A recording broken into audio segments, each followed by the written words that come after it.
एक लड़की थे और छोटे छोटे बच्चे थे पहले। अब जब बड़े हो गए तो चारों बेटों की शादी कर दी। चारों बहुएं आने लगी घर में। हमारे साथ चलोगे? चारों बहुएं आने लगी। खेलते रहे, धूप में मत जाना। चारों बहुएं आने लगी। उसकी बेटी भी बड़ी हो गई और जब चारों बेटों की शादी कर दी तो एक ब्राह्मण आता था उसके यहाँ हमेशा वो दान लेने के लिए।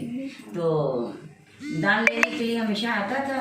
तो क्या बोलते हैं, जब उसकी चारों बेटों की बहुएं आके उसको दें ना तो वो ले ले। जब उसकी बेटी आए तो उससे वो दान नहीं लेता था, तो बिना लिए चला जाता था। तो लड़की बेचारी हमेशा वो हमसे क्यों नहीं दान लेता। तो ऐसे एक बार नहीं, दो बार नहीं, 4-5 बार हो गया। तो रोने लगी घर में आके कि अपनी मम्मी से बताने लगी कि मम्मी क्या बोलते हैं, जब हम दान देते हैं भाभी लोग देती हैं तो वो पंडित जी वो ले लेते हैं ब्राह्मण, और जब हम देते हैं तो हमसे नहीं लेते। तो एक दिन कहे कि अच्छा ठीक है, जब क्या बोलते हैं वो ब्राह्मण आएंगे आज तुम लेके जाना अनाज, और जब नहीं लेंगे तब हम उनके आगे आएंगे। तो वो देने लगी तो नहीं लिए। तो उनकी माँ आ गई आगे तरफ, कहे कि आप मेरी बेटी से क्यों नहीं दान लेते। कि जिस दिन इसकी शादी होगी उसी दिन इसका पति खत्म हो जाएगा, इसीलिए हम इससे दान नहीं लेते हैं।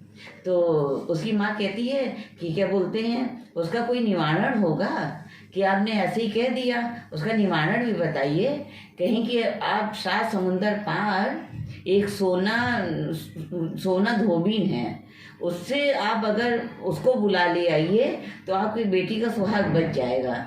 अब दोनों माँ बेटे से बोली, बाप से बोली, कोई जाने को तैयार ही नहीं हुआ। तो माँ बेटी बोली चलो हम ही लोग चलते हैं। अब नदी किनारे पहुँच गई, समुद्र नदी किनारे। अब नदी कैसे पार करें। अब दोनों बेचारी बहुत परेशान वहीं बैठी, सुबह से शाम होने लगी। और वहीं हंस के 2 जोड़ा थे, उसके हमेशा बच्चे वहीं पे अंडा दे तो सांप आता था खा जाता था उनके बच्चों को। बेचारे जब हंस आए तो उन लोगों को देखें तो क्या बोलते हैं रोने लगते थे। हंस आए तो उनके बच्चों को देखे तो ना मिले तो रोने लगे।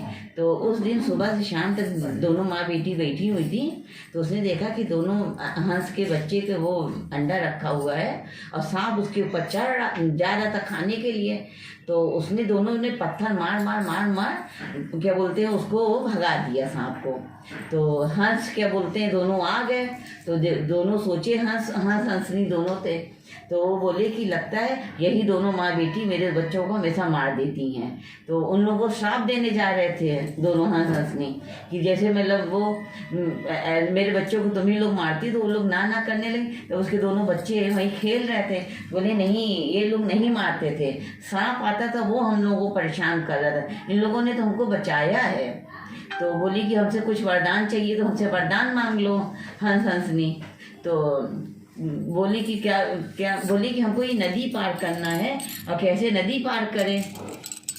तो क्या बोलते हैं बोली कि हंसनी बोले आप दोनों हम लोग के ऊपर बैठ जाइए, हम आपको नदी पार करा दें। तो वही दोनों हंसनी दोनों बैठ गई दोनों माँ बेटी और नदी उस पार पहुँच गई। जब नदी उस पार पहुँची तो वहाँ सोना धोबी का घर था। उसकी 2 बहुएं थी, इतनी मतलब गंधैली थी, ना कुछ काम ना धाम, ऐसे क्या बोलते हैं पूरा घर फैला रहता था। जब वो सोना धोबी आती थी उठे तो पूरा घर साफ करे। तो ये दोनों माँ बेटी देख रही थी। ये लोग 4-3 बजे उठ के उसका पूरा घर साफ सफाई करके खाना पीना बना के सब क्या बोलते हैं चुपचाप चली जाती थी। 1 दिन बीता, 2 दिन, 8 दिन बीत गया, 10 दिन बीत गया। सोना धोबी नहीं, आजकल मेरी बहुएं बड़ी अच्छी हो गई हैं, पूरा घर का काम सब करके वो हो जाती हैं। तो एक दिन पूछ बैठी कि आजकल तुम लोग पूरा काम कर लेती हो घर का। कहीं नहीं हम नहीं करते। वो कहती हम नहीं करते। तो कहती ये घर का काम कौन कर जाता है पूरा। तो कहती है आज हम छुप के देखेंगे मेरे घर का काम कौन करता है। तो ये माँ बेटी दोनों आई तो क्या बोलते हैं साफ करने लगी। फिर सामने आ गई सोना धोबी। तो बोली कि मेरा घर तुम क्यों लो। तो बताने लगी ऐसे पंडित जी बोले हैं क्या बोलते हैं अगर आप मेरी बेटी का सुहाग बचा लें तो क्या बोलते हैं मेरी बेटी का सुहाग बच जाएगा। तो बोली अच्छा ठीक है, तुम अपने घर जाओ, अपनी बेटी का शादी तय कर लो, और जब उसकी क्या बोलते हैं शादी होने लगेगी तो हम मेरे घर न्योता भेज देना तो हम आ जाएंगे। तो बोली ठीक है। जब ये दोनों गई घर पहुंची तो उसकी शादी तय कर दी। शादी तय कर दी।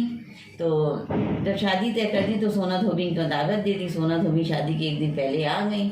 अब शादी फेरा ही पड़ रहा था। फेरा पढ़ते पढ़ते ही उसका आदमी वहीं मतलब तुरंत गिर गया। जब गिर गया तो सोना धोबी बोली, हे औसान माता, हे सोमवती अमावस्या माता, कि अगर मैंने आपकी पूजा जिंदगी भर, अगर आपकी पूजा मैंने सच्चे मन से की हो तो मेरी उस व्रत का, उसका सभी लड़की के सुहाग को मिल जाए। तो जब उन्होंने ऐसे बोला तो तुरंत क्या बोलते हैं, उसका पति जिंदा हो गया। अच्छा, जब वो सोना धोबी अपने घर से जा रही थी तो अपनी दोनों बहुओं से कह के गई थी कि अपने घर में अगर कुछ टूटे फूटेगा तो उसको तुम लोग फेंकना नहीं, ऐसे जो अपना इंतज़ार करना मेरा, उसको फेंकना नहीं। तो बोली ठीक है मम्मी, वो अपनी सास से बोली। तो जब उसका पति तो जिंदा हो गया, तो सोना धोबी शादी वादी हो गई पूरी, तो फिर उसका पति भी जिंदा हो गया। तब वो अपने घर गई तो उसका पति वहाँ मरा पड़ा हुआ था। तब रोआई पिटाई मचा हुआ था।